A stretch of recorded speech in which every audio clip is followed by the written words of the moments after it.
Question number 7 के suggestions को देखने जा रहे हैं। जी हाँ, क्वेश्चन नंबर 7 में लिखा हुआ रहता है किसी एक प्रश्न का उत्तर दीजिए और 3 मार्क्स का होता है। करनी से क्वेश्चन रहता है और भेद से, वेरिएशन से। तो आपको कोई एक प्रश्न को करना होता है और 3 मार्क्स प्राप्त करना होता है। आप देख रहे हैं इसकी स्टडी पॉइंट सिलीगुड़ी और इस वीडियो में हम लोग चर्चा कर रहे हैं माध्यमिक परीक्षा के सजेशंस के ऊपर में क्वेश्चन नंबर 7 के। तो चलिए सर्ट्स के कौन कौन से क्वेश्चन इम्पॉर्टेंट हैं उसको देख लीजिए। क्वेश्चन नंबर 1 देख लीजिए। इस तरह के क्वेश्चन आने के चांस है, किंतु सबसे ज़्यादा चांसेस जो हैं वो क्वेश्चन नंबर 2 या क्वेश्चन नंबर 5 जिसको मैं बोलूँ। तो यहाँ पे क्वेश्चन नंबर 2 और 5 जो है इस पैटर्न वाले क्वेश्चन का आने का चांसेस सबसे ज़्यादा है। फिर भी आप क्वेश्चन नंबर 1 को भी प्रैक्टिस कीजिएगा, क्योंकि कभी कभी रिपीट कर दिया जाता है क्वेश्चन को। तो भले ही क्वेश्चन नंबर 1 एकदम नया है और इस तरह के क्वेश्चन 23 में नहीं आया हुआ है, नया क्वेश्चन है, प्रैक्टिस कीजिएगा। क्वेश्चन नंबर 3 जो है वो बहुत साल हो गया है इस पैटर्न वाला क्वेश्चन, तो इसको भी आप अच्छी तरह से प्रैक्टिस कीजिएगा। 4 नंबर, 5 नंबर और 6 नंबर, ठीक है, एकदम ध्यान से प्रैक्टिस कीजिए। सर्ट्स बहुत इजी रहता है, स्टेप मार्किंग भी बहुत अच्छी तरह से दिया जाता है और आप इसमें 3 में 3 प्राप्त कर सकते हैं।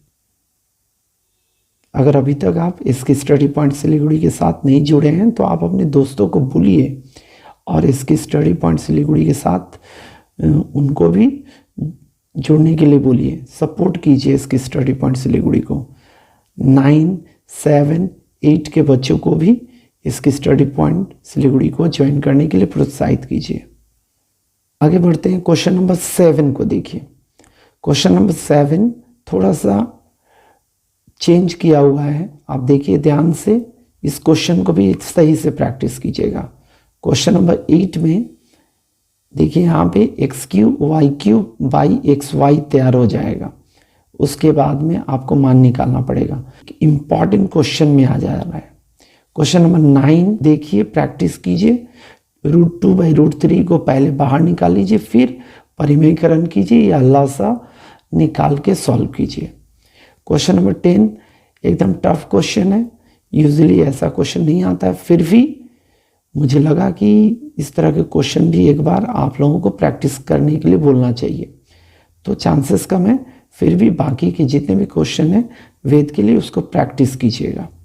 अब आते हैं वेद पे। वेद पर देख लीजिए पहला क्वेश्चन, वेरिएशन कांस्टेंट के बीच में संबंध स्थापित करना है। क्वेश्चन नंबर 2 में भी ए और डी के बीच में वेद संबंध स्थापित करना है।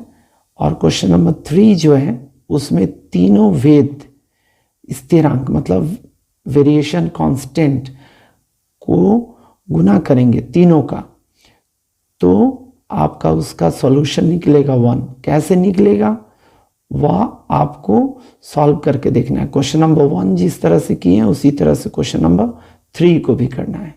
प्रैक्टिस कीजिए, अच्छी तरह से प्रैक्टिस कीजिए, कॉन्फिडेंस बिल्डअप होगा, आप अच्छा कर पाएंगे।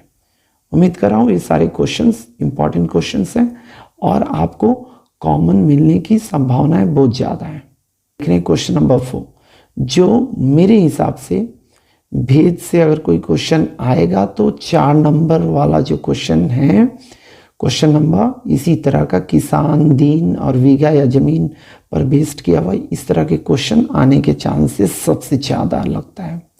तो आप इस क्वेश्चन को मिस नहीं कीजिएगा। जैसे करनी में मैंने बोला, रूट वाला परिमेयकरण करते हुए जो समाधान या हल करते हैं उस तरह के क्वेश्चन के आने का चांसेस सबसे ज़्यादा है। उसी तरह से वेद में यह 4 नंबर क्वेश्चन बहुत इम्पॉर्टेंट मुझे लग रहा है। फिर भी क्वेश्चन नंबर 5 को भी आप प्रैक्टिस कीजिएगा। अंत तक इसकी स्टडी पॉइंट सिलीगुड़ी के साथ बने रहने के लिए बहुत बहुत धन्यवाद ऑल द बेस्ट, अच्छी तरह से तैयारी कीजिए और बेहतर रिजल्ट पाइए।